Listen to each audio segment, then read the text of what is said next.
Welcome back to our channel. In today's tutorial, we'll show you how to stop group participants from editing group settings in WhatsApp Web.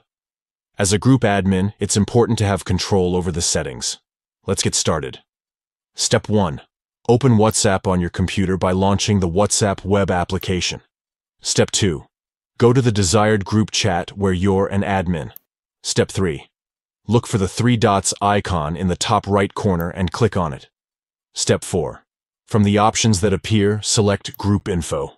Step 5. Scroll down until you find Group Settings and click on it. Step 6. Now, click on Edit Group Settings. Step 7. Check the circle next to Only Admins to ensure that only admins can edit group settings, not normal group participants. Step 8. Finally, click on Confirm to save the changes. That's it. You've successfully restricted group participants from editing group settings in WhatsApp Web. We hope you found this tutorial helpful. If you did, please give this video a thumbs up and don't forget to subscribe to our channel for more WhatsApp Web tips and tricks. If you have any questions or need further assistance, feel free to leave a comment below. Thanks for watching.